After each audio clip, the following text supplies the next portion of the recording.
Micrófono.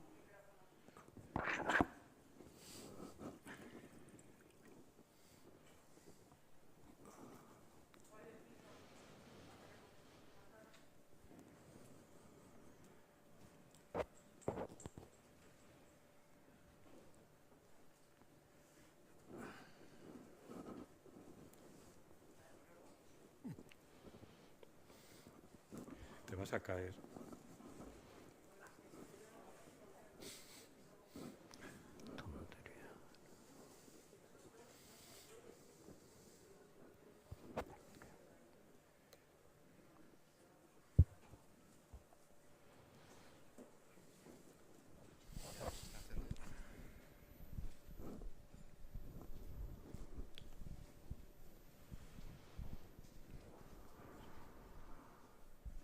Sí, buenas tardes a todas y a todos. Muchas gracias por estar hoy en esta tercera jornada de nuestro homenaje a Luis Martín Santos, que hemos llamado Luis Martín Santos Revolución y Forma.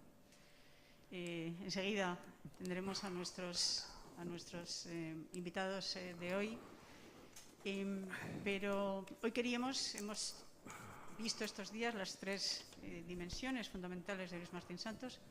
Naturalmente, su figura como escritor, un escritor absolutamente determinante en la vida literaria española. Su tiempo de silencio marca un antes y un después. Es una revolución, no solamente formal, sino de abordar también la realidad. Hemos visto también su faceta como científico y como político. Tuvimos ocasión de hacer un repaso por la versión cinematográfica de Tiempo de silencio de Vicente Aranda y tener también ya unas imágenes del San Sebastián de aquella época. Y hoy vamos a abundar en la faceta también fundamental de Luis Martín Santos como donostiarra, como persona implicada en la vida cultural y política de nuestra ciudad, con nuestros invitados que Eva Monente les presentará enseguida. Pero hoy para nosotros es un día también muy especial, puesto que están presentes en la sala los hijos de Luis Martín Santos, Luis y Rocío, y es para nosotros una emoción muy especial tenerles hoy aquí. O sea que les voy a pedir un aplauso de bienvenida para ellos a esta que es su casa, naturalmente.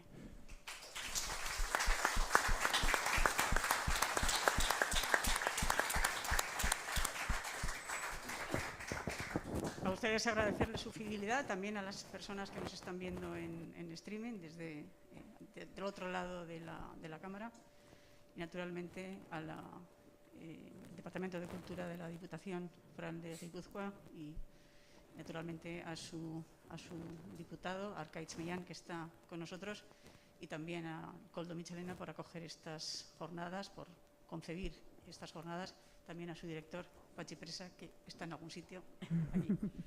Bueno, pues nada más, les dejo con Eva Monente, que harán las presentaciones para esta última jornada. Recordarles también que la actriz Ane Gabarain ha leído un fragmento de la traducción al euskera de Tiempo de silencio que preparamos para la ocasión y que podrán ustedes descargarse en la página web de Koldo Michelena. Es un podcast de audio que pueden escuchar si quieren ahí, o incluso, como les digo, descargarse. Pues nada, muchas gracias y que disfruten de la sesión de hoy.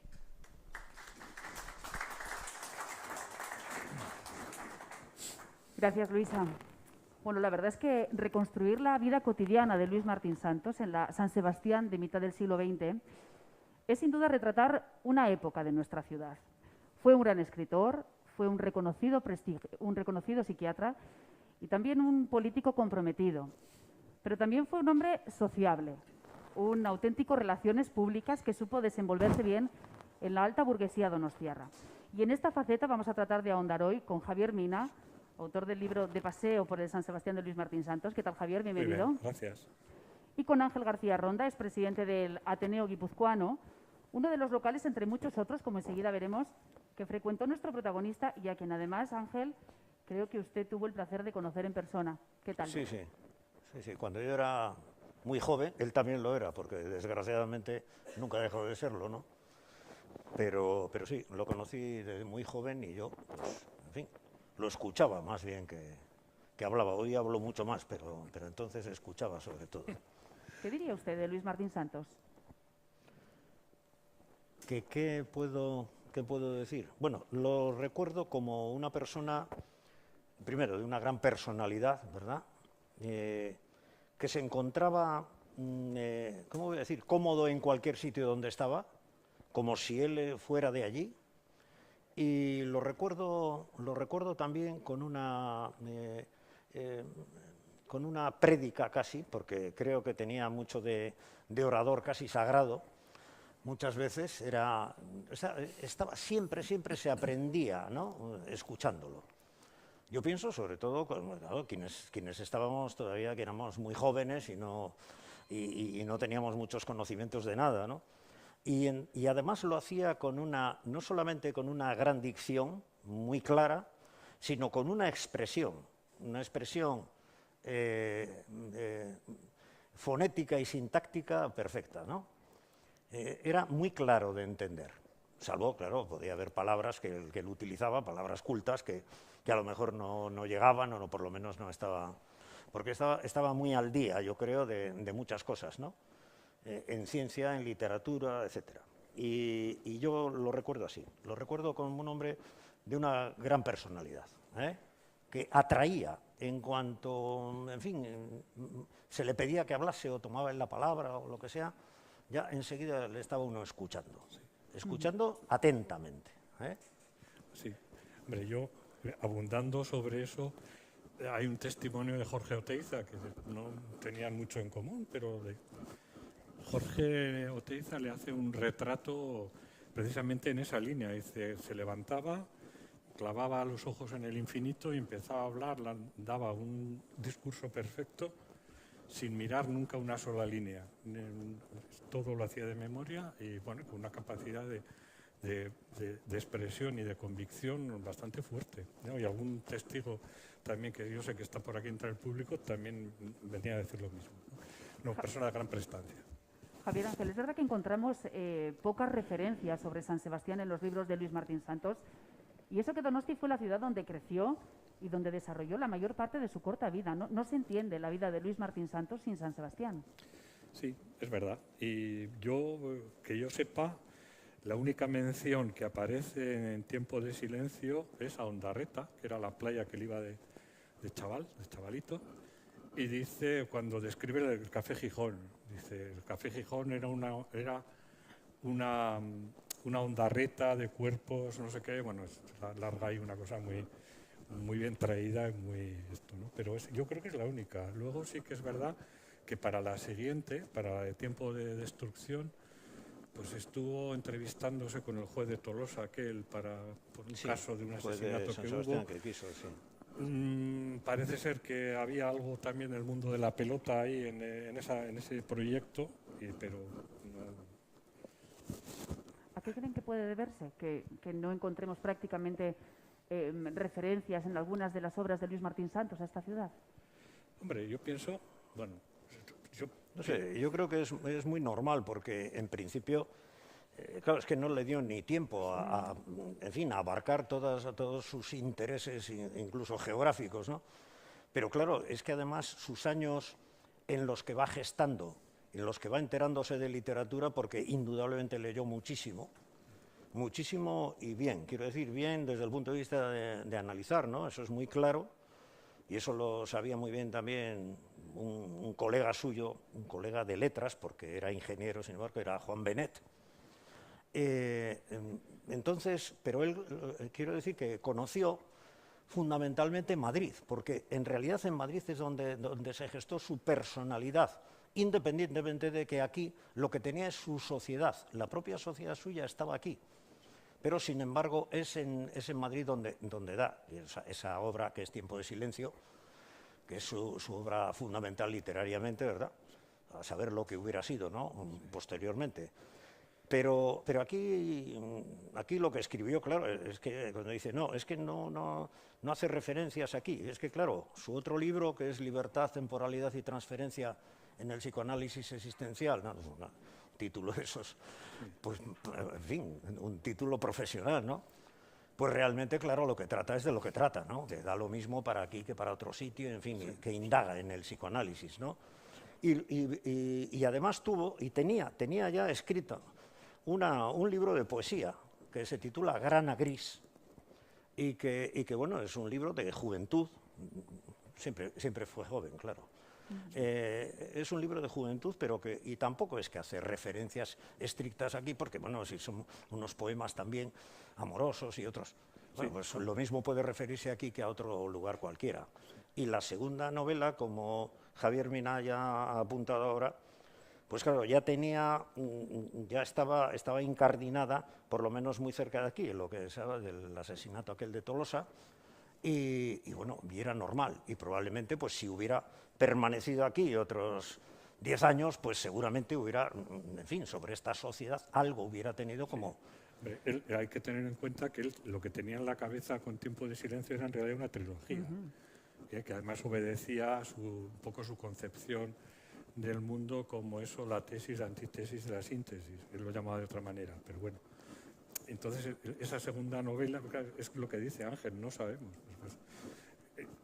Hizo la primera novela en un marco geográfico que era el que le convenía para lo que estaba contando y lo demás.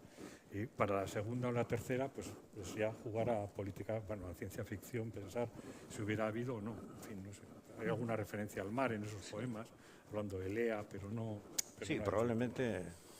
Bueno, probablemente el mar que conoció era este. Eso desde luego. La percha filosófica de la literatura que iba haciendo, y que hizo en parte, pues era una percha hegeliana, ¿no? En el sentido que has dicho tú, lo de la tesis, antítesis, síntesis, pues probablemente hubiera dado una trilogía. Parecía que iba por ahí. Sí, por ahí. Incluso algunos que hablaban con él, parece que él se refirió más de una vez a ello, ¿no? Bueno, en este paseo por el San Sebastián de Luis Martín Santos que realiza Javier Mina en este libro, encontramos un curioso recorrido, a ratos divertido, a ratos no tanto, y arrancamos en el barrio de Guía, que fue su barrio de infancia y su barrio final también, porque hay que recordar que Luis Martín Santos está enterrado en el cementerio de Pollera. Sí. Bueno, él en realidad... Fue todo como de una manera un poco, no sé, digamos, supongo que como le pasa a todas las familias, casual, porque la familia se instaló primero en la calle Prim y luego en el Paseo de Colón, unos años, y luego ya se trasladaron porque el padre había adquirido el Palacio de Alcolea, que lo convirtió en clínica, y aprovecharon la Casa de los Guardeses para vivienda. Y entonces... Lo que pasa es que además fue una cosa muy... Bueno, pues, la clínica se inauguró 2 o 3 meses antes de la Guerra Civil, o sea, el año 36. O sea, aquello fue todo muy precipitado. Y es verdad, empezó en Eguía, y de Eguía lo que sabemos, y bueno, se cabe sospechar que viviendo donde vivían,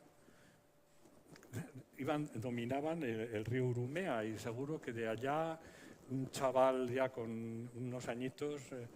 pues habría asistido pues a lo de los cuarteles de Loyola, vamos, al sitio de los cuarteles de Loyola, porque de Guía pasaron todos los anarquistas, sobre todo, que cercaron el cuartel y todo eso. Y yo claro, me imagino que un chaval pues estaría más o menos atento, con cuidado, porque su padre había recibido 2 atentados ya para entonces, entonces andaba también pues un poco a la margen. Pero bueno, de chavales yo me imagino que esa curiosidad. Luego lo que se sabe sí que es que bajaban, por lo visto, también de críos, y me imagino que con algún amiguito así, a bañarse al río Urumea. Y andaban, por supuesto, su terreno de juegos era el Parque de Cristina Enea, claro, sin duda, vamos. Una cosa además bastante fantástica. Era de otra manera como lo conocemos ahora. Entonces había unas cuevas que se prestaban a, pues yo me imagino que no sé, idear muchas cosas. De hecho, su hermano decía, joder, yo iba al cole, me tenía casi que Luis que arrastrar, pero no, porque yo pues no me apetecía, bueno, pero me convencía contándome aventuras sobre la marcha. Le contó una novela ya de aventuras que le iba diciendo cada día un capítulo, y entonces el otro iba encantado. Casi era al mismo tiempo, ese espacio de juego era una especie de espacio literario inventado sobre la marcha, ¿no? Es verdad que Luis Martín Santos se dejó ver en muchos sitios en Donostia. Aparece no hay prácticamente un barrio que no pisara a Luis Martín Santos, pero si tuviéramos que citar lugares que Luis Martín Santos frecuentaba, lugares que todavía algunos existen y otros no, ¿cuáles citarían?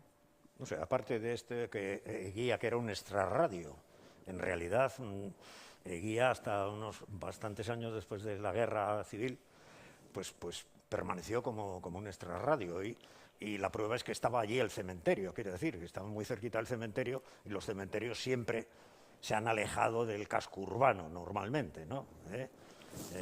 Y entonces, bueno, pues era eso y era un lugar al parecer pues práctico incluso para los juegos, ¿no? Para los juegos infantiles, para los paseos, digamos así un poco. Pero él sí, lo que pasa que él se entrañó con San Sebastián, bueno, pues porque era un hombre sociable, yo creo. Sí. Yo creo que era por eso y claro, una ciudad provinciana pues se prestaba mucho a una sociedad, bueno, pues relativamente reducida, una sociedad ¿cómo decir?, de relaciones, ¿no? Relativamente reducida, pero donde también las amistades se iban fructificando y se iban haciendo fuertes también porque, bueno, pues porque en realidad tampoco eran tantas personas las que tenían ¿cómo decir?, esa práctica de lo social, ¿no?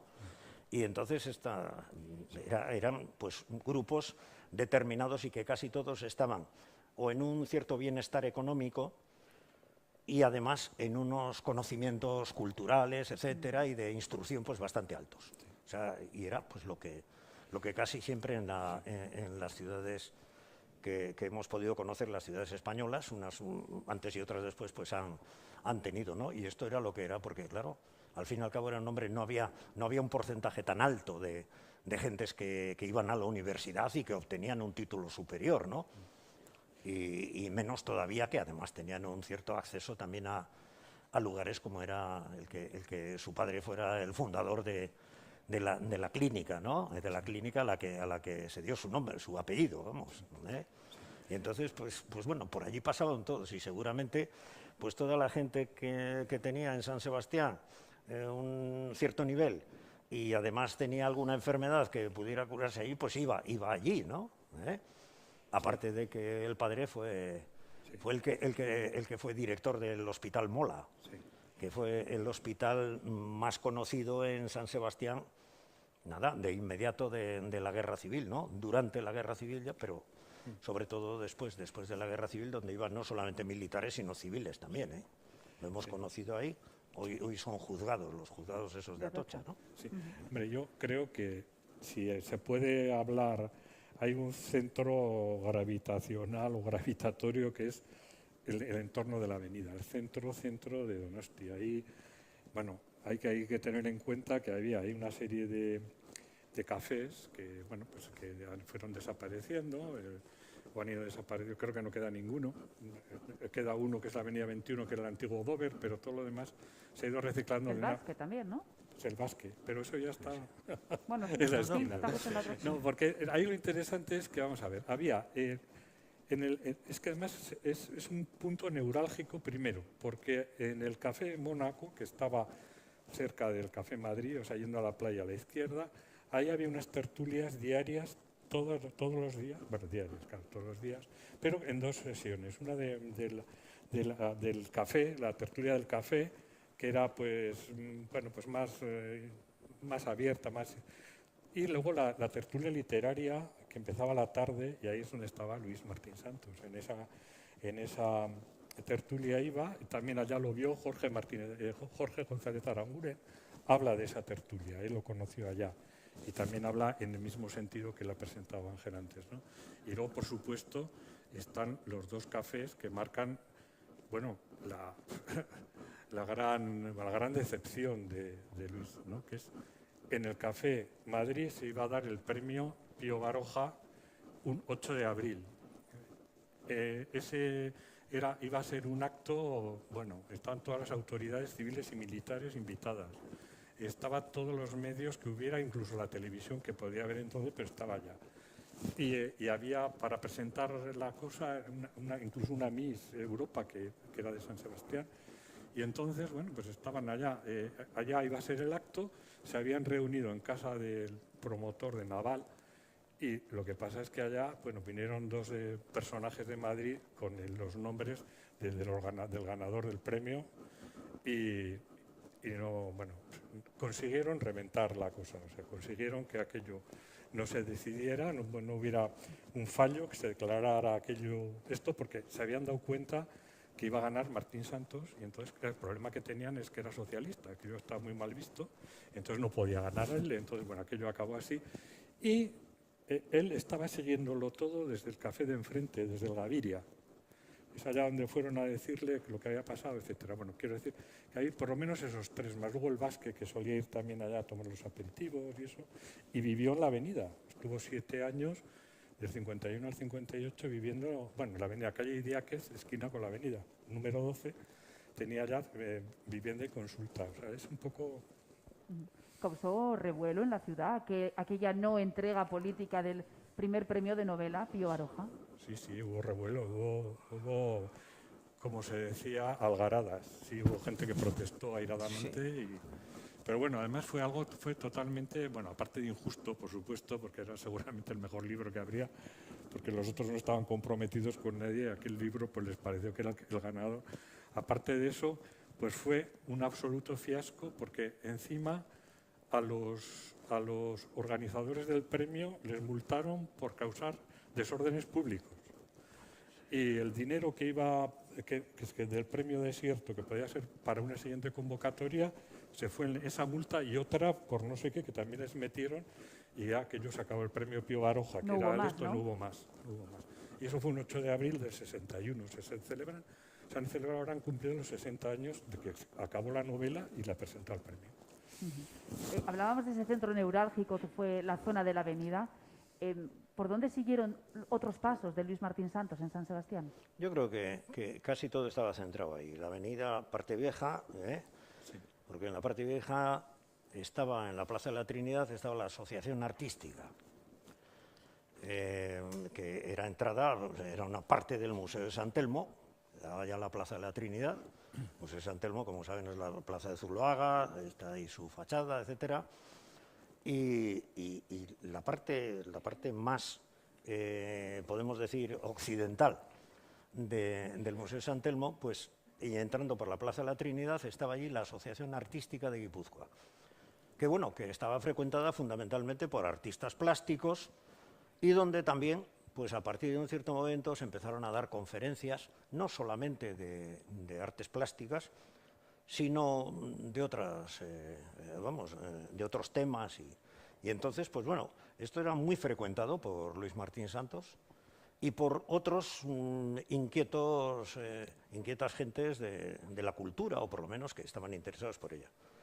Y había dos lugares, ¿no?, que eran la Asociación Artística y, por otro lado, el Ateneo Guipuzcoano. Y entonces esos se repartían lo que podemos decir las conferencias de tipo cultural, ¿no? Conferencias, coloquios, etcétera, ¿no? Y Luis, pues, bueno, pues frecuentaba todo eso, ¿no? Y en ambos sitios tuvo el participación, ¿no? Sí. Es de recordar un ciclo que bueno, se centró en él.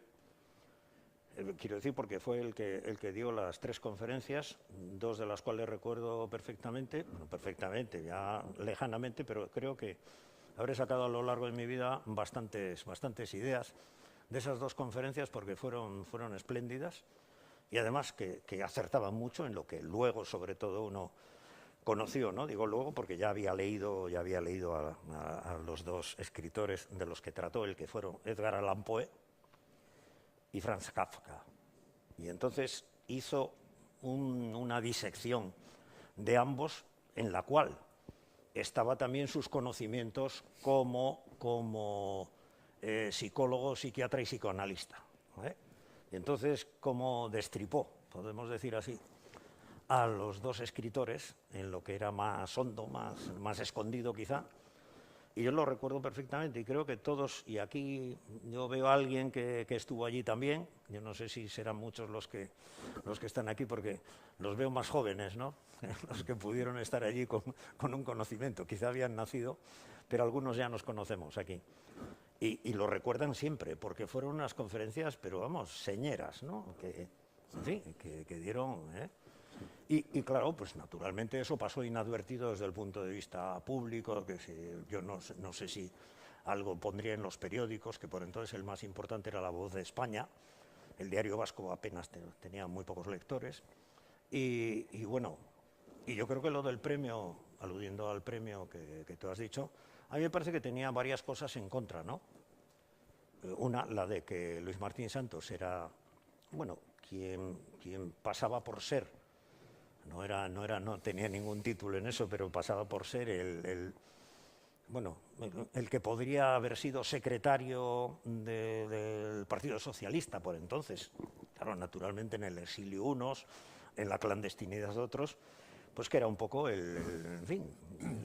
la persona más importante del Partido Socialista aquí.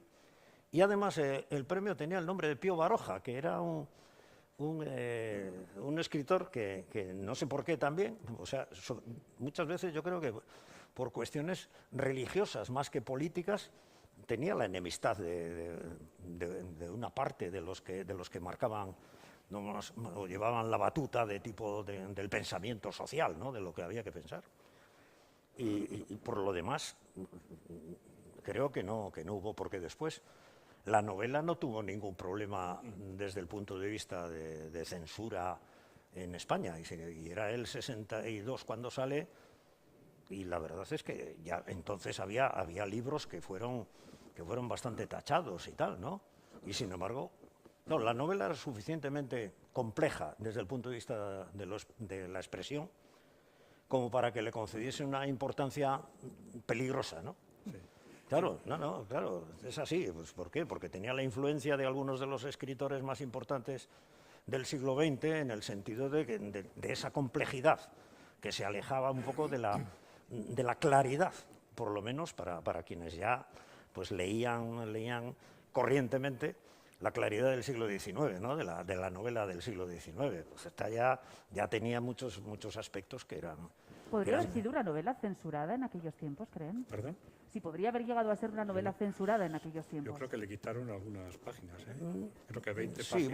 Bueno, pero no tanto, sí, hubo una pero no hubo problemas, quiero decir que fueron cuestiones más bien de tipo, por lo que yo sé, por lo que fueron de tipo casi, digo formal, en cuanto a que podía ser un poco escandalosa, porque había palabras que ni se podían decir o que ponían, o sea, mucho más dejaron realmente lo que era más profundo de ella, o sea que vamos, quienes lo censuraron incluso hasta se equivocaron, ¿no? Donde querían, según sus ideas, tener que cortar, ¿no? Y era muy difícil, además, de hacerlo, porque la hubieran tenido que destrozar totalmente, ¿no? Porque ahí en todos los entresijos están metidas las ideas que quería decir.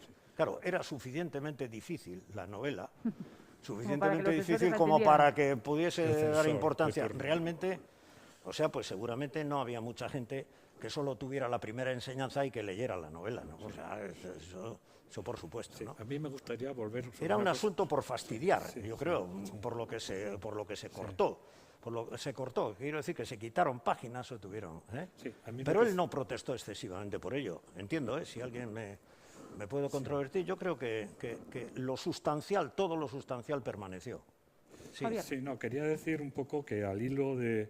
Bueno, me gustaría también contar alguna cosa que tiene su humor, porque era un hombre con una capacidad humorística tremenda y que gastaba unas bromas también de aquella manera. Pero primero, uniendo un poco con lo de la asociación artística, pues ahí también él impartió también unas conferencias que estaban enclavadas en una cosa que se llamó, lo organizaba José Luis Munoa, Crítica 60, y aquello ya causó ampollas en la ciudad. De tal modo que había quejas del ayuntamiento a Munoa por decir que pasaba, porque se permitía que se hablara de todo aquello. En esas participó Luis Martín Santos. Y entonces aquello pues estuvo a punto de causar algún problema, pero por si acaso ya pusieron un censor allá en la sala para que fuera informando de lo que se salía de tono, ¿no? Pero dentro de esto también hay una parte también que tiene su gracia, y es que un día tenía que dar una conferencia allá Chumi Chúmez, que eran muy amigos, y además de Eguía, nacido en Eguía, Chumi, pues resulta que llegaron y venían, por lo que dicen algunos testigos, un poco, como dicen por ahí abajo, tomados, un poco ahí en Sudamérica, tomados, un poco, se dice ahora, perjudicados. Y entonces debió entrar, bueno, llegaron tarde, Chumi pues subió allá al escenario y debió dar una conferencia extraordinaria pero rara. Y arguyeron que venían tarde porque habían estado viendo cine en Francia. Sí, claro, como era, claro, aquello daba caché también, las películas prohibidas, ya estamos, ¿no? Pues eso, esa tiene, esa es una anécdota, que tiene cierta gracia, y luego hay una que es salvaje, que ocurrió en la avenida. Yo no he podido localizar en qué terraza de la avenida estaba allá sentado Melitón Manzanas, que era el que cortaba el bacalao de muchas maneras, prohibió la Academia Errante, anduvo detrás de lo de prohibirlo de la asociación artística, etcétera, ¿no? Y entonces iba Luis con Anchón Ezeiza por allá y le vio a Melitón y le dice, Anchón, ven, que te va a presentar a Melitón. Y el otro se quedó así, porque también andaba de comunista por ahí. Entonces, y entonces pues se acercaron y le dijo, Melitón, le quiero presentar aquí a un amigo, Anchón Ezeiza, cineasta, Melitón Manzanas, esbirro. Y se lo dijo así. Y se fueron allá de aquella manera, quiero decir, ¿no? Y hay una que a mí me hace muchísima gracia, que también ocurre por lo viejo, porque también, aparte de las conferencias, iban todos los martes a cenar a la Sociedad Cañolletán. También con cierta frecuencia al José Mari y al Cojúa, a los dos restaurantes. En el Cojúa coincidió un día con Jorge Semprún. Coincidió que se saludaron clandestinamente también, se dieron cuenta uno del otro y debieron hacerse un gesto. Semprún, que es el que lo cuenta, dice que Luis levantó un poco el vaso así y el otro también hizo un gesto de aquiescencia, de reconocimiento. Y luego en el José Mari es una de las cosas más divertidas que conozco de que haya podido hacer Luis. Y es que solían ir allá pues varios amigos a cenar. Y entonces pedían, pues en aquella época la economía no la llevaba muy boyante, entonces solían pedir huevos fritos con patatas fritas, no sé si algo de jamón, pero. Y entonces pedían todos hasta que llegaba el último y el último decía, no, ¿tú qué vas a tomar? No, yo al final. Cuando habían pedido todos, se decía, yo un poquito de langosta. Y así muchas veces, hasta que un día pues volvió a reproducirse la historia y dice, a ver, ¿qué vais a tomar? Y dice, no, nos lo vamos a pensar todos menos el que siempre pedía langosta. Entonces se quedó así solo para pedir y dice, yo unos huevos fritos. Y todos los demás dijeron, pues nosotros todos langosta. O sea, que debió tener que pagar lo de las rondas. Claro, que no había pagado nunca. Por cierto, Luis Martín Santos era un hombre al que le gustaba mucho bailar también, ¿no? Sí, fue a clase de baile. Yo tampoco, es difícil, había 2 academias de baile en aquel momento, una en el centro, no me acuerdo el nombre de ninguna de las dos, pero sí, aprendió y le gustaba mucho. Y solían ir con el matrimonio Recalde, con María Teresa y Castells y José Ramón, solían ir por ahí a bailar y a la Perla, y al tenis también, el tenis, que la Ondarreta de chaval se convirtió luego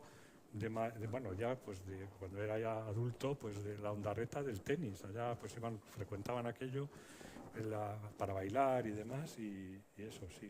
Pero debía ser un gran bailarín, además, por lo que dice. Volviendo a su compromiso político, no solo se quedó sin ese primer premio de novela Pío Baroja, sino que también en su paseo por Donosti conoció los calabozos del gobierno civil. 3 veces. 3 veces. 3 veces, sí, 3 veces, y una cuarta se libró de churro. 3 veces, vamos a ver, 2, es que tengo que recordar un poco la secuencia. Bueno, una asombrosa es que le detuvieron y consiguió escaparse. Se la llevaron allá al gobierno civil y consiguió escaparse.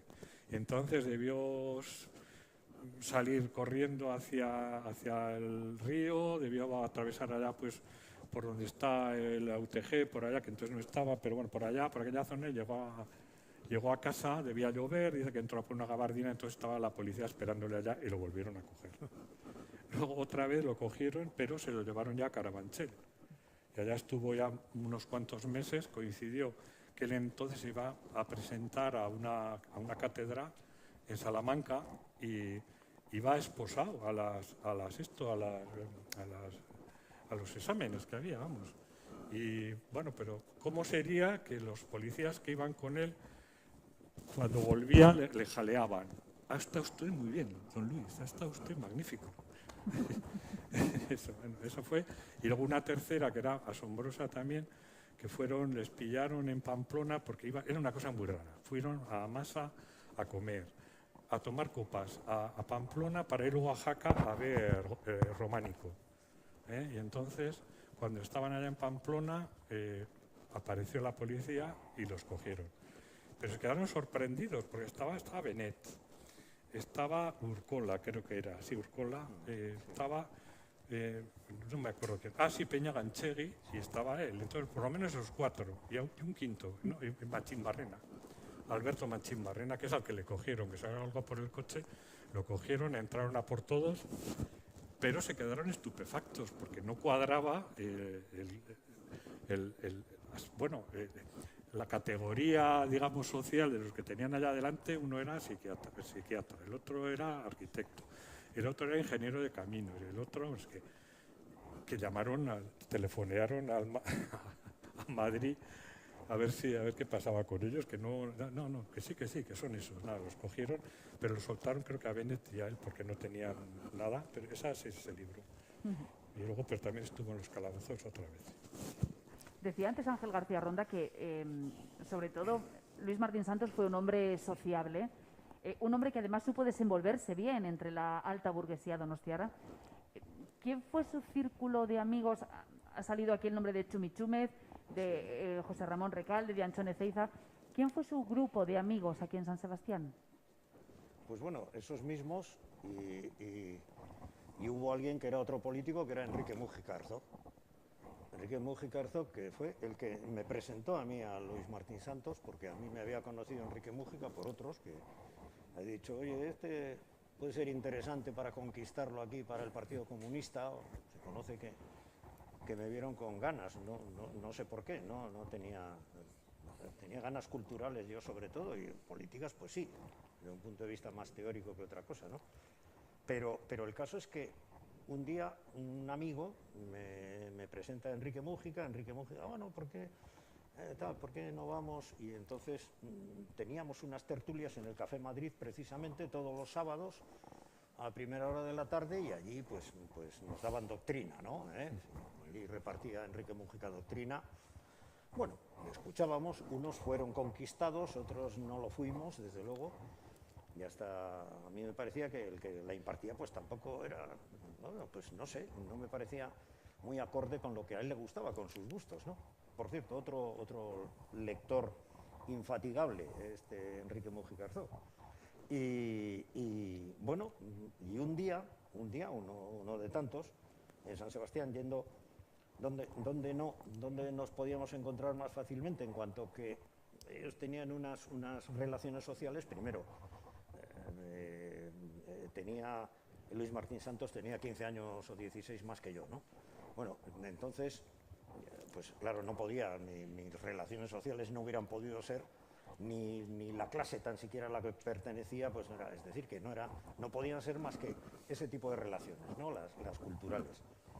Y recuerdo que estaba en la librería internacional yo, como tantas, en fin, me había encontrado con Enrique Múgica, que también iba allí pues a husmear un poco, porque también era la única librería de San Sebastián donde había libros de los prohibidos, ¿no? Entonces, que bueno, ya se sabía dónde estaban, o sea, que ya se sabía que quien iba al fondo a la derecha, pues ya se sabía lo que estaba buscando, pues ediciones sudamericanas de algunos. Y entonces entró después que estaba yo, ya llevamos un rato allí, y entró Luis Martín Santos, y entonces me lo presentó. Hasta entonces yo no lo había visto, yo tenía, pues era muy joven yo, 17 años, 18. Y entonces me lo presentó. Y me lo presentó de una manera y dice, bueno, ya estás con las dos cabezas políticas de San Sebastián. Aquí, la cabeza política del Partido Socialista y yo mismo, pues ya sabes, del Partido Comunista, ¿no? En fin, o sea que, y bueno, y a partir de ahí, pues nos vimos muchas veces. Quiero decir que nos fuimos conociendo, yo escuchando, o sea, como he dicho antes, pues escuchando, ¿no? Sobre todo. Y además les veía controvertir, porque claro, naturalmente si había dos partidos amigos entonces, amigos contra, pero enemigos porque eran rivales, en definitiva, ¿no? O sea, querían llevarse el gato al agua cada uno, aunque por entonces en lo teórico, quiero decir que el otro caía mucho más lejos, ¿eh? Y en realidad, bueno, pues yo lo que creo es que eran muy distintos y sin embargo pues se llevaban bien y mal, las dos cosas. No mal políticamente, pero bien, porque sí, hay algo que cuenta en su libro Javier Mina, pues eso, pues que decía, no, pues es que vaya Enrique Múgica a Madrid a una cosa que tenían que tratar. No, mejor no, porque se va a hablar mal de nosotros, ¿no? Sí, sí. Claro, sí. Porque cada vez que hablaban uno del otro, si estaban juntos en la misma manifestación, sí. Digo manifestación que no las había, prácticamente no había, pues entonces estarían juntos, pero desde luego a partir de ahí, y cuando no se escuchaban el uno al otro, pues claro, tenía que criticarse, ¿no? Sí. Y entonces había eso, yo creo que había un juego de ideas políticas y tal, que estaba vigilado completamente, pero, perdona, simplemente una cosa, yo recuerdo que a todos los actos culturales había alguien que iba allí, pero alguien que solía ser la misma persona o que cambió cada X años, la misma persona que iba a tomar nota de lo que se decía allí. Jamás oí yo intervenir a nadie para protestar de algo que allí se había dicho. No, todos tomaban nota. Y eran gentes muy conocidas aquí y se saludaban con el comunista, con el socialista y con el otro y con el más allá. Hola, ya se sabía que iban a ir, ¿no? O sea, había una especie de juego ahí. Durante un tiempo hubo ahí unos años en que San Sebastián era muy distinto de otros lugares, ¿no? Yo qué sé, no sé, Santander o Ávila o Castellón, desde luego eran completamente distintas, ¿no? A pesar de ser unas ciudades que también, ciudades de provincias, pero aquí había algo que funcionaba de tal manera que... Ahora, lo que pasa que, claro, esto conllevaba a los que figuraban algo, pues sus detenciones de cuando en cuando, sí, en fin, ponerlos a buen recaudo, sí, pero sí. Más bien para advertirles, o sea, quiero decir que ya corriendo el tiempo, después la cosa se hizo un poco más porque, claro, empezaron a tener fuerza, que si los sindicatos más o menos clandestinos y tal, ¿no? Sí, no, iba a comentar un poco sobre esa anécdota que dice que efectivamente con Enrique Múgica Herzog había una relación curiosa, es verdad. Precisamente cuando los detienen en Pamplona, estaba ya detenido en Madrid, Enrique Múgica había mandado, era la época del SEU, había que protestar contra el sindicato universitario y eso, y le había mandado una carta que había leído Martín Santos, y entonces estaban, pues eso, habían comentado en la comida en Amasa, y cuando fueron a Pamplona y vino la policía, lo primero que les dijo él: tranquilos, no digáis nada de eso porque me he comido la carta de Enrique. Y no iban por eso. Pero bueno, sí que es verdad, y eso que decías de Madrid es curioso, porque fue él también, en otra de esas bromas muy inteligentes, tenía que ir, estaban tomando el aperitivo en otro sitio que era el Bar Urbieta, que es el Aurrerá, vamos, el Aurrerá, pero que entonces no se podía llamar Aurrerá y se llamaba Urbieta, lo rebautizaron. Bueno, y estaban tomando allá esto y de repente el doctor Careche tenía que ir a Madrid a no sé qué y Enrique Múgica se apuntó porque tenía que hacer algo en Madrid. Y entonces quedaron a una hora para que le recogía con el coche Y total que no apareció Carecha a recogerle a Enrique Múgica, estaba enfadado. Y Martín Santos les decía a los que estaban allá, dice, ese que se fastidie, total va a Madrid para meter con los socialistas, que se quede, que vaya en tren. Y no quita para que luego fue el primer lector de Tiempo de Silencio. Subía a casa de allá, a la villa, subía, bueno, supongo que todos los días, no, tampoco escribiría un capítulo diario, pero que iba a comentar con Enrique, la subía allá para comentar los capítulos, para hablar de la novela, etcétera. O sea, que vamos, que era pues esa relación, y dice una cosa, además con amistad, quiere decir que no era algo agrio, que ahora parece ser que eso, bueno, pues no vamos a entrar por ahí, pero es decir, ahora ya para eso casi está imposible, según quién es, el poder estar tomando unos vinos, gastarse una broma y pedirle a alguien que te lea tu libro, siendo de diferentes formaciones políticas, pues no sé, no parece que sea muy así, ¿no? Estamos en plena dictadura franquista, estamos hablando del compromiso, en este caso político, de Luis Martín Santos con el socialismo, amigos comunistas que tenía. ¿El nacionalismo jugó algún papel, el nacionalismo vasco, entonces, en la vida de Luis Martín Santos aquí en Donosti? Que yo sepa, no. Yo creo que el nacionalismo era mucho más críptico que los otros dos partidos, que eran los que realmente hablaban de España y tomaban la nación como un conjunto que era por lo que se peleaba, ¿no?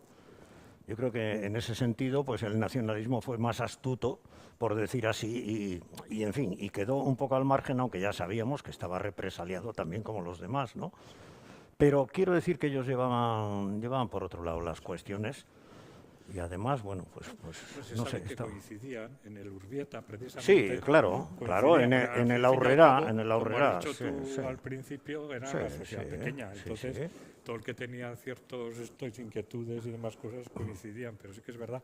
Hombre, yo la única anécdota que conozco de que pasó, bueno, es un roce con Bernardo Estornés Lasa en una reunión de la Academia Errante, no me acuerdo si era en Manduvia, yo creo que era en Manduvia, pero no me acuerdo bien, que, pues no sé, estaban hablando allá, pues entonces era sobre el euskera, algo de la lengua vasca, no sé qué, y de repente, no sé, Estornés Lasa le cuenta que va a mandar a su hija a la Universidad del Opus, en Pamplona. Y le dice Luis Martín Santos, le dice, hombre, pero ¿cómo vas a mandar eso si eso es antivasco y tal? Y le dice el otro, sí, pues más o menos como tú, o algo así. Le dijo Estorneda a él. Pero bueno, que desde el otro, pues eso le parecía, no, es que esa universidad, en fin, bueno.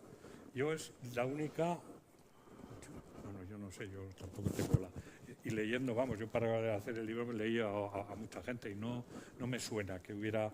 Bueno, porque además sí que es verdad que, por ejemplo, ahí en la Academia Errante sí coincidía más, o sea, coincidía más con figuras del nacionalismo, intelectuales, diferentes, esto, y que, bueno, pues por ejemplo, pues el doctor Barriola, que era una de las cabezas señeras del nacionalismo y esto, pues tenía simpatía a Martín Santos.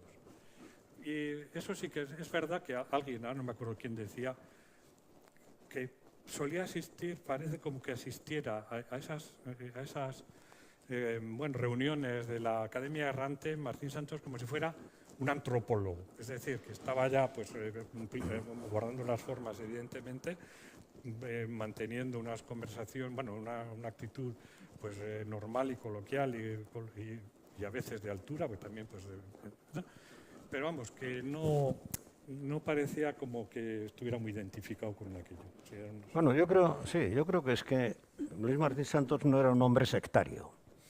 Era un hombre que podía transitar por unas atmósferas y otras, bueno, tratando de aquello. Y que si había una cuestión antropológica, pues bueno, era una cuestión para él científica y por lo tanto tal. Y si había una cuestión psicológica, pues tal, y si había una cuestión literaria, también.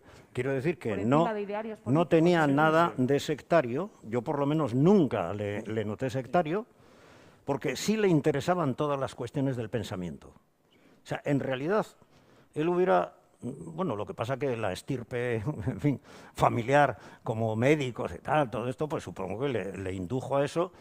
Y claro, y luego escoge una especialidad que es la psiquiatría, que en realidad es lo que más linda con el pensamiento, en fin, con el cerebro en definitiva, ¿no?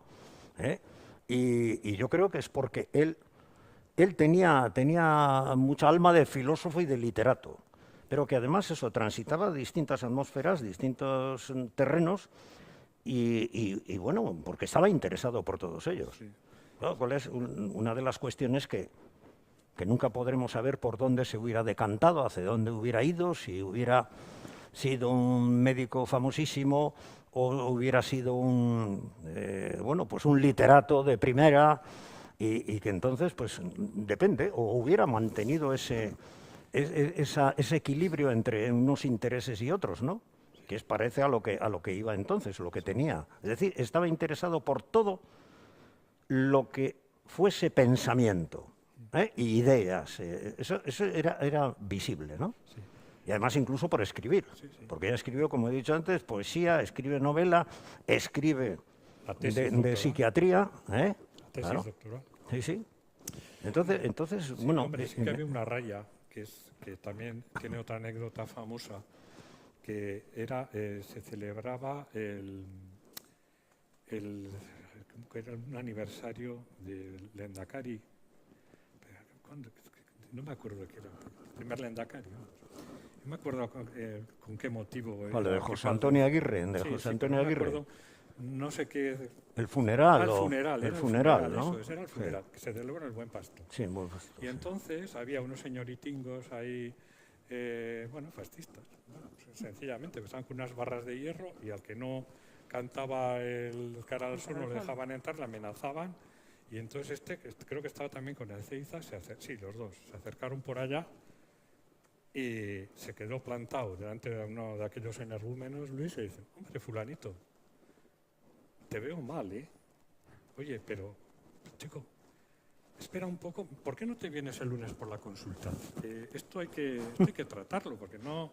Y el otro sería encendido. No, espera un momento, no, el lunes no, el miércoles, que tengo más tiempo, te pasas por aquí y ya arreglaremos esto. El otro bueno, estos entraron, por supuesto, pero como tampoco aquello de la misa les parecía muy conveniente, se fueron y se fueron a tomar unas copas al Edasca, al bar Edasca, el famoso bar Edasca, que era pues, el bar de mala reputación de San Sebastián por aquel entonces, donde parece ser que tomaban las copas pues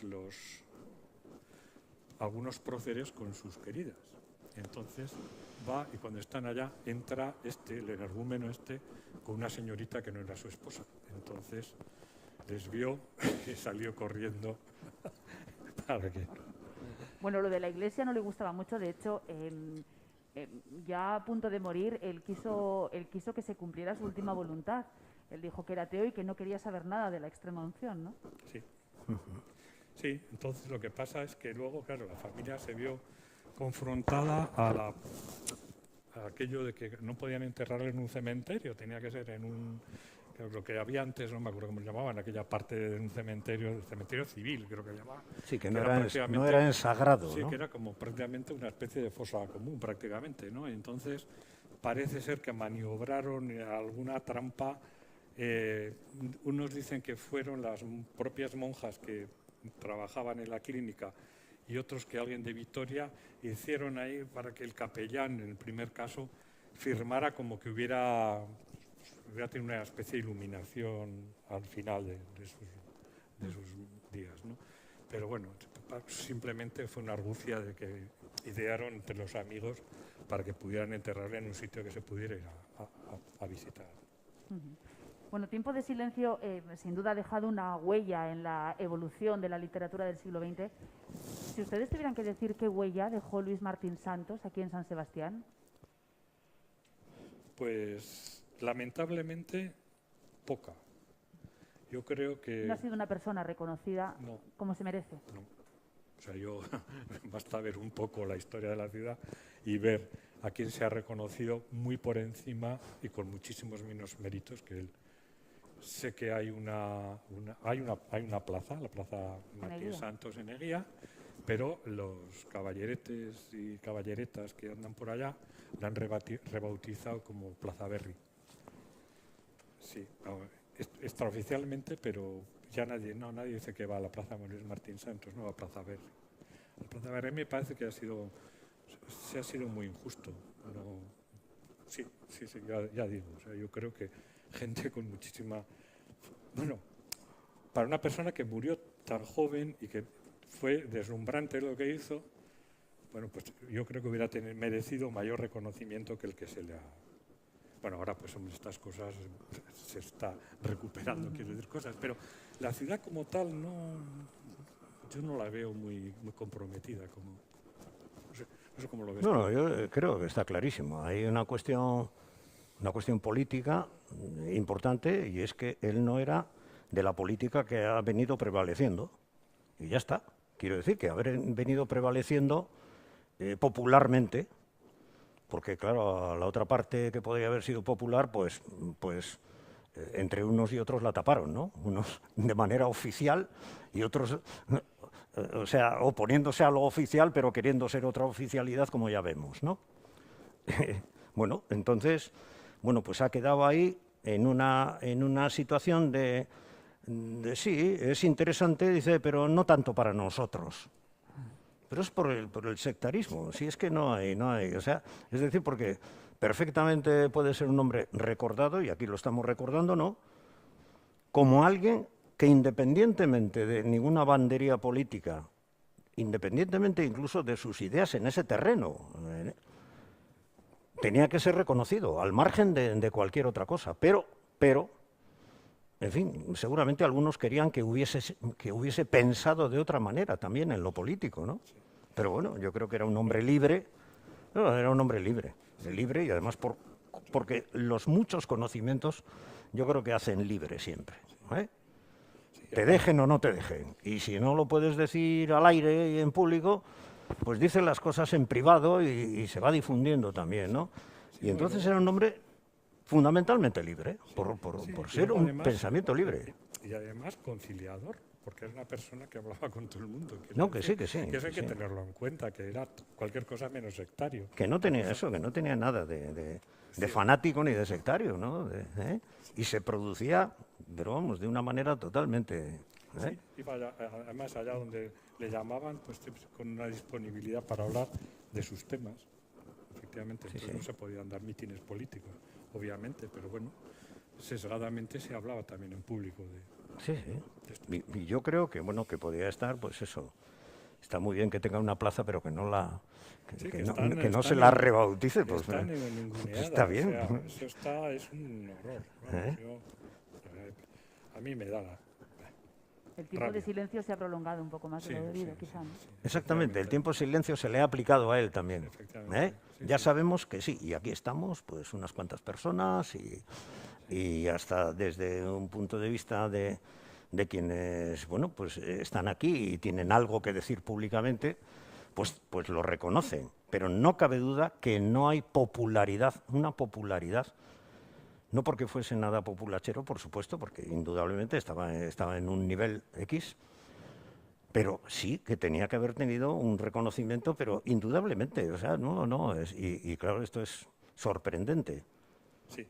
A lo mejor pues fue la pena de que quienes tienen más poder, pues no fue de los suyos, ¿no? Y simplemente, no sé, pero... Sí, a mí me gustaría también, ya pues por cerrar un poquito también la figura, eso que comentábamos antes, que era, pues, bueno, pues había rayas que no pasaba. También lo que hizo es, en un momento dado, se compró un coche 1500, era pues una persona que le gustaba conducir, le gustaba... También tenía, pues eso, disfrutar de su estatus social, y entonces adquirió un 1500 flamante. ¿Qué hizo? Practicar un agujero en el suelo del coche, y por allá iban echando panfletos cuando pasaban por las calles de San Sebastián. O sea, me parece a mí que también eso... Bueno, pues si les parece, vamos a abrir... Sí, perdona, un segundo nada más. Decir, yo creo que sí era, hasta cierto punto, no era predominante en él, pero era muy bon vivant. Sí. Es decir, que apreciaba las cosas que realmente le gustaban y las decía y las demostraba, ¿no? O sea, yo creo que era muy vital. Sí. enormemente vital. Y bueno, pues nada más, era eso. Bueno, pues sin duda una vitalidad que le duró poco tiempo, porque es verdad que a sí, por los desgracia, 40 años sí. Luis Martín Santos falleció en un accidente de coche, Sí. acabó falleciendo en el hospital Donostia y, como decíamos al inicio, bueno, pues lo tenemos enterrado en el cementerio de Polloe. Decía que vamos a abrir también al público, por si alguien quiere preguntar, tanto a Ángel García Ronda como a Javier Mina, sobre la figura de Martín Santos y especialmente centrada también aquí en la que fue su ciudad.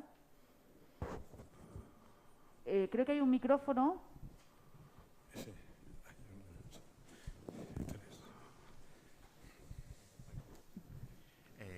Pues enhorabuena a Ángel y a Javier por la conferencia, sobre todo por lo cotidiano, ¿no? de la figura. Voy a subir un poco el ego del reconocimiento. En la revista Egan, en 1963, Koldo Michelena llegó a decir que era el orador más brillante y hermoso que había conocido. Dijo que era un soldado de las palabras.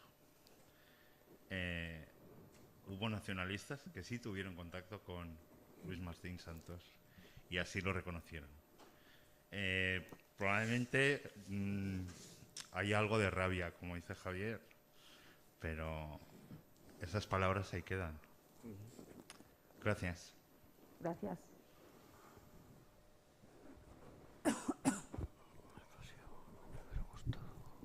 Muchas gracias a los dos intervinientes, bueno, a los tres, me ha parecido muy brillante. Y yo tengo dos preguntas de índole literaria. ¿Qué hay de la segunda novela? Y después, aparte de Benet, ¿quién podría, o quién o quiénes podrían ser sus continuadores? Porque es una fórmula que en España yo creo que no tuvo mucha continuación, ¿no? Hombre, yo ya Sí. lo primero que así brevemente, pues es verdad que la continuidad, pues sí, Benet, que además es curioso porque tenían también, entre ellos tenían también una especie de pelea de gallos. O sea, los dos eran muy brillantes y cuando estaban uno junto al otro, pues eran, pues eso, pues cada uno quería brillar por encima del otro. Parece ser que a Benet le fastidió bastante que se reconoció en uno de los personajes de Una novela como Tiempo de silencio. No. Tiene muchas obras muy buenas, pero yo soy un lector. Sí, sí. Bueno, yo creo que no tiene una novela como Tiempo de silencio, Benet. Sí, bueno. A ver tú, Ángel, que... Pues bueno, yo creo que no sabemos lo que hubiera podido dar de sí Luis Martín Santos, por desgracia. A mí me hubiera gustado que al menos esa segunda novela la hubiese terminado, que en realidad lo único que hizo fue empezarla. Lo único que conocemos es un primer capítulo, ¿no? Y bueno, hay que decir que Juan Benet, para mí, es uno de los grandes novelistas españoles del siglo XX. Para mí, sin duda. Es decir, no cabe duda que hoy la obra de Benet pues es una obra, y sin embargo, en Luis Martín Santos lo que hay es un torso magnífico que queda ahí con una escultura sin terminar, pero que anunciaba muchas cosas. Lo que tenía es que tenía una gran capacidad de lectura y sobre todo de absorción, porque en realidad fue pues de los primeros que en España pues supo absorber lo que mejor era de las grandes plumas del mundo en el siglo XX, ¿no? Esos 4, 5, 7 que podemos decir que son los mejores, ¿no? O que por lo menos están ahí en el Olimpo, ¿no? Y entonces eso lo supo no trasladar, sino utilizar en su novela magníficamente. Yo creo que en ese sentido, pues bueno, pues ahí está su obra. Lo que pasa es que Benet tuvo más tiempo de redondearla. Murió a los 65 años y escribió mucho. A pesar también era otro trabajador infatigable porque era ingeniero y además trabajó mucho como ingeniero y en muchos lugares, entre otras en la presa esa de ahí de Arechavaleta, ¿no? Entonces, bueno, también, pero claro, y lo que tenía es que decanta muchísimo, es decir, hay una obra completa, mientras que en Tiempo de Silencio lo que denota es alguien que ha sabido leer muy bien la literatura hasta entonces y que apunta que va a poder ser un gran escritor. Y yo creo que la novela es muy interesante, sobre todo porque sorprendió y además sacó hasta el tema, pues no era muy tocado entonces, y entonces, pues bueno, pues todo eso, ahí hay una gran novela, claro, una novela muy interesante.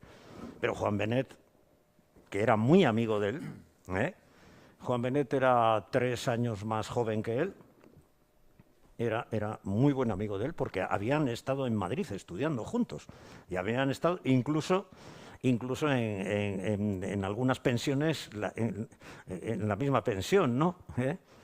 Y eso lo cuenta después Joan Benet en Otoño en Madrid en el 51, no sé, no recuerdo cómo se llama exactamente, y dice, y entonces me parece que hay un, bueno... Yo quería apuntar, ya que hemos venido, Rocío y yo, quería apuntar a raíz de la pregunta que has hecho sobre Benet, que justo acabamos de sacar en el mes de septiembre del año pasado, unos relatos realizados a 4 manos, sí. En el que no está claro exactamente la autoría completa de los relatos, que está completado además con el texto que tú has mencionado, Otoño en Madrid, hacia 1950, y Luis Martín Santos, Un memento, y completado con una serie de cartas, de correspondencia entre ellos y unas odas, en fin, que realmente ilustra todo eso que tú estás comentando, que es la amistad de 2 escritores en ciernes, que luego ambos se fueron y se convirtieron por motivos propios en maestros de la literatura, ¿no? Y creo que precisamente ese germen de amistad es un lugar muy atractivo donde podemos sacar muchas conclusiones tanto de la figura de Benet como Luis Martín Santos. En este sentido, en ese volumen, Benet yo creo que se convierte un poco en el testigo de la literatura de Martín Santos, porque es el que realmente luego tiene una carrera que transcurre a lo largo de 30 años más, ¿no?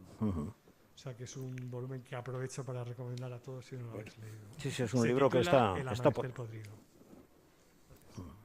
está por ahí, o sea, que se vende ahora en las librerías. Pues en primer lugar agradeceros a los 3, la verdad, esta conversación estupenda. 2 reflexiones, una al hilo de lo que comentaba usted. Estando de acuerdo que evidentemente la colaboración con Benet es fundamental también. Yo creo que el heredero primero de Luis Martín Santos es Juan Goytisolo, el que más explícitamente además reconoce la influencia de Luis Martín Santos, y probablemente en una novela como Señas de Identidad está como si recogiera muchas de las propuestas formales, incluso temáticas. O sea que yo diría que el primero, y en otros después, el propio Marseille, etcétera, pero quizá el que de manera más explícita ha reconocido la influencia, donde primero se ve, creo que más que en Benet, es en la obra de Juan Goytisolo. En relación con los homenajes y con el reconocimiento, ¿no? Yo creo que la posteridad de Martín Santos, el recorrido más grande de su posteridad es como escritor, y por lo tanto un escritor cuya obra Tiempo de Silencio era libro de obligado cumplimiento en el bachillerato durante muchísimo tiempo, aseguraba y hubiera asegurado la posteridad más merecida de Luis Martín Santos. Al suprimirse eso y ser una novela que ya nadie lee y que nadie lee en la escuela, porque es un libro difícil de leer.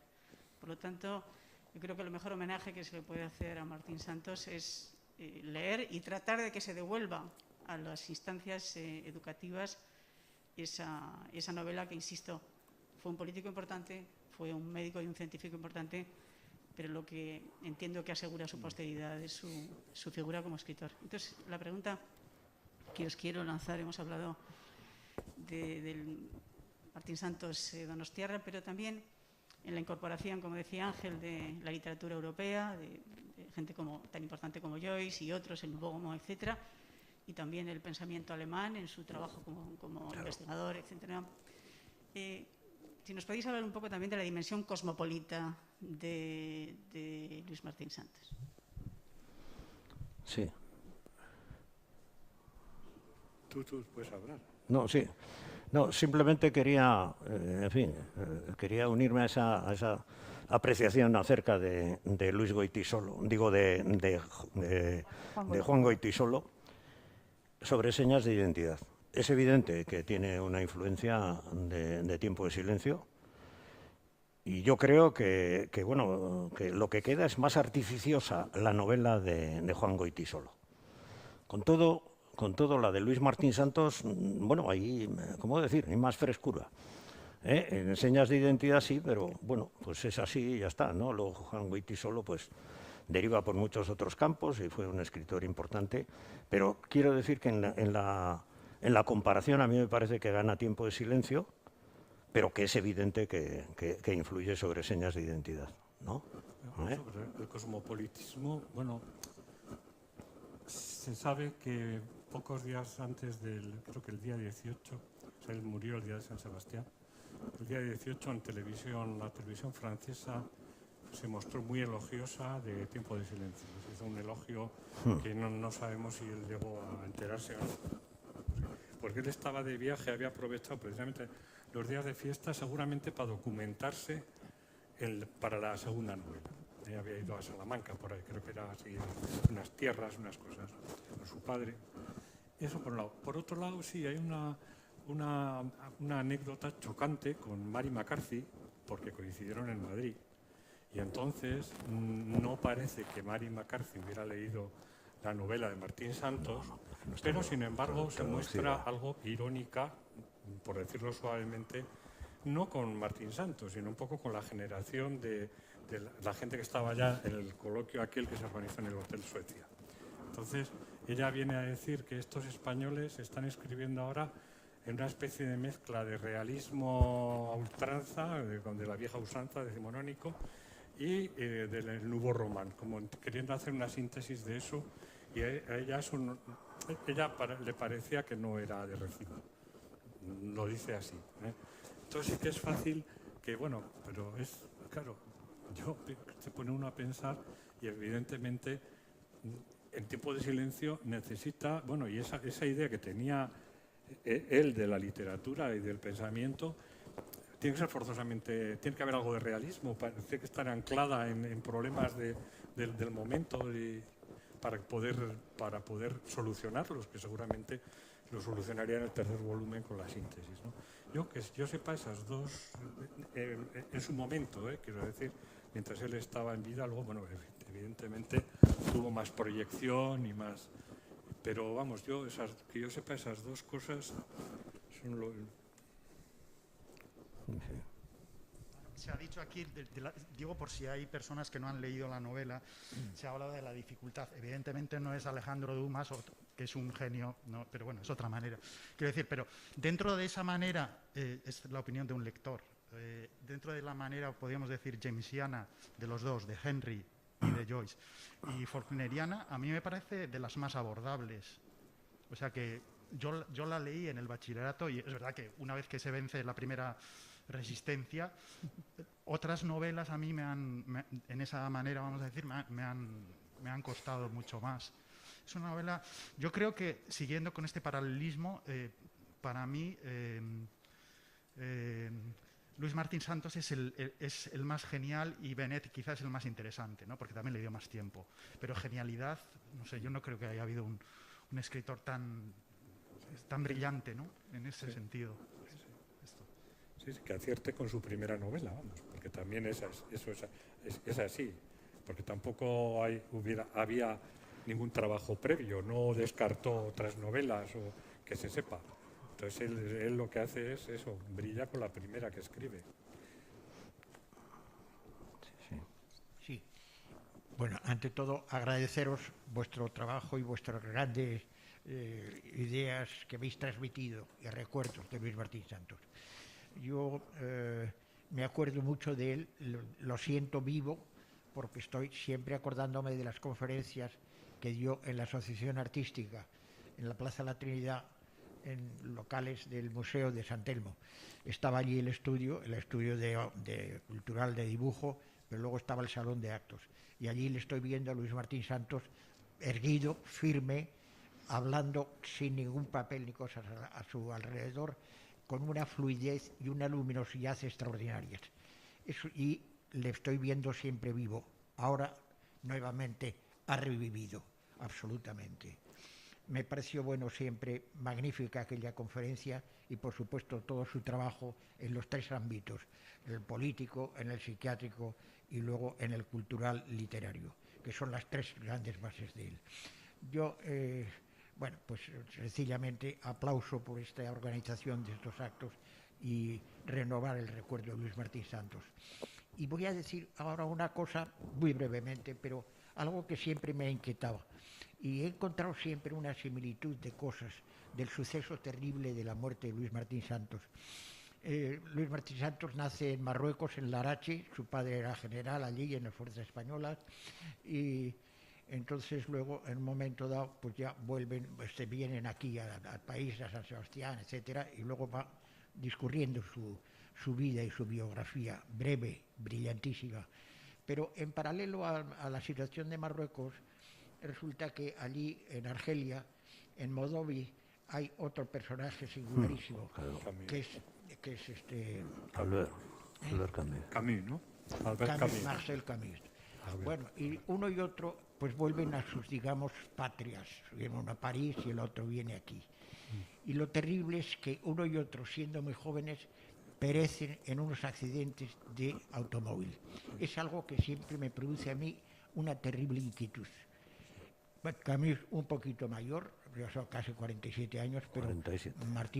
Luis Martín Santos era todavía poderosísimo, pero vamos, con 40 brillantísimos años.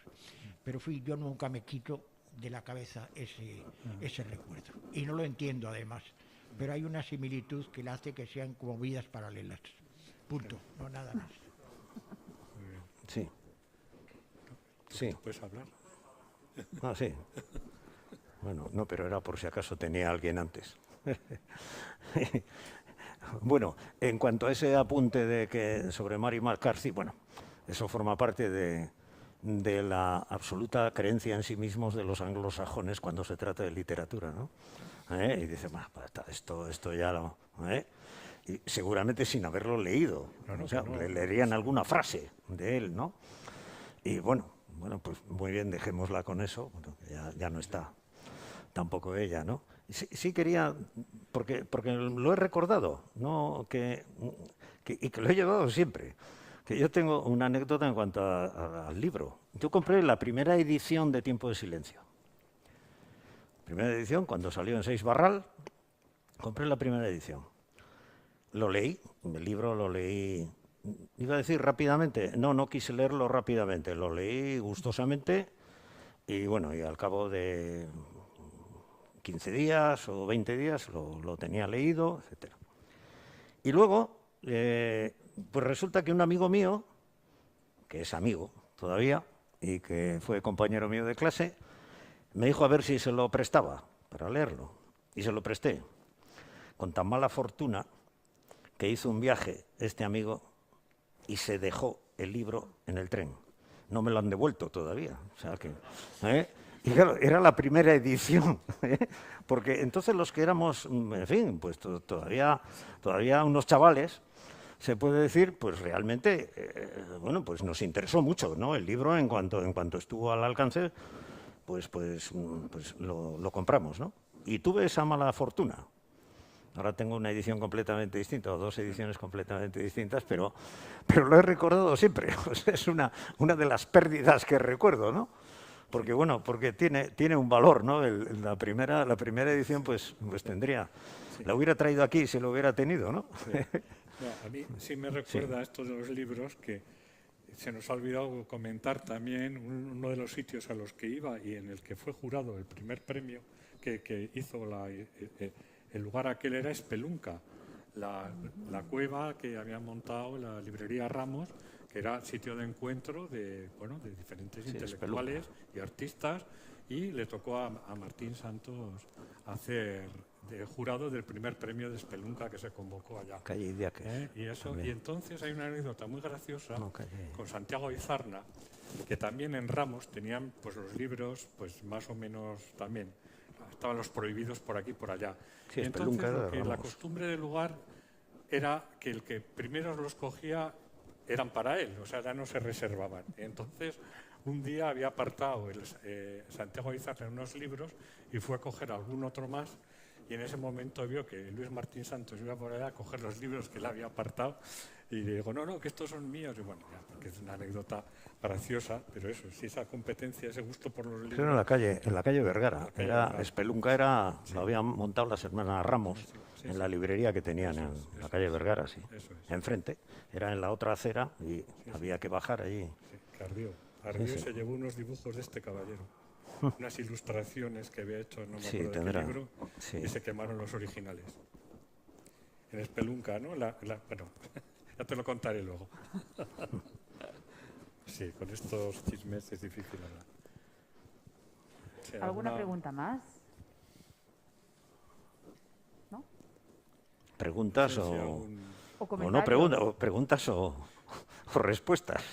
Bueno, pues O Él quería apuntes contar que algo más. siempre serán interesantes. No quiero capitalizar aquí, simplemente como habéis hablado contando, bueno, de esas conferencias, ¿sabéis si hay alguna grabada o puede haber alguna? No. no, No lo sé. No creo. no No es creo. fácil, no. No había la costumbre, quiero decir, no se grababan entonces, o sea, en general, ¿no? Supongo que se grababan los discursos políticos y tal, ¿no? Las soflamas y todo eso, pero las conferencias no, y hubiera sido interesantísimo, o sea, quiero decir, aquello tenía un contenido, pero de primera, ¿no? ¿Eh? Yo creo que las escuchamos, lo tuvimos en cuenta siempre cuando a posteriori pudimos leer a alguno de los escritores, ¿no? O sea que vamos, es como si los hubiera psicoanalizado él. Bueno, yo me gustaría también sí. acabar un poco esto con una nota también un poco amable y divertida, y es que también tuvo otra de sus hazañas. Luis Martín Santos estaba tomando con su inseparable Antonio Ezeiza, estaban tomando unos vinos en el bar Agustín, que todavía existe, que en aquel momento era un bar de cierto renombre y postín. Y estaban allá tomándose el vino correspondiente, y en un rincón estaban jugando a los dados dos personas, y el que perdió se encaró de mala manera con el que había ganado y le pidió la documentación. Resulta que era un policía secreta que estaba valiéndose de su autoridad contra un pobre hombre que solo había hecho ganarle a los dados. Y entonces Luis Martín Santos, que estaba por allá, como si fuera aquello del oeste, se acercó al policía y le afeó la conducta diciéndole que a ver qué era aquello, ¿no? Que esto de valerse pues le caló enseguida, claro, valerse de la autoridad para eso, que a ver qué era eso. Y entonces el otro también le volvió a pedir la documentación. Y dice, no, espera un momento que la tengo en el coche. Salieron y se había llevado el coche de su padre con el banderín de general, y el policía se quedó cuadrado allá y le pidió. Pero hay que hacerlo. Hay que hacerlo. Bueno, pues si no hay más preguntas, lo vamos a dejar aquí. Simplemente agradecerles esta tarde, agradecer especialmente a Luis y a Rocío, a los hijos de Luis Martín Santos, que han querido estar hoy con nosotros. Agradecer al público en general, pues por sumarse también a este homenaje, a este reconocimiento a la figura de Luis Martín Santos cuando se cumplen estos 60 años de la escritura, de Tiempo de Silencio, sin duda su obra maestra. Gracias a todos, gracias en nombre de la Diputación Foral de Guipúzcoa, del Departamento de Cultura de la Diputación y también del Koldo Mitxelena, y hasta una próxima ocasión a todos. Gracias.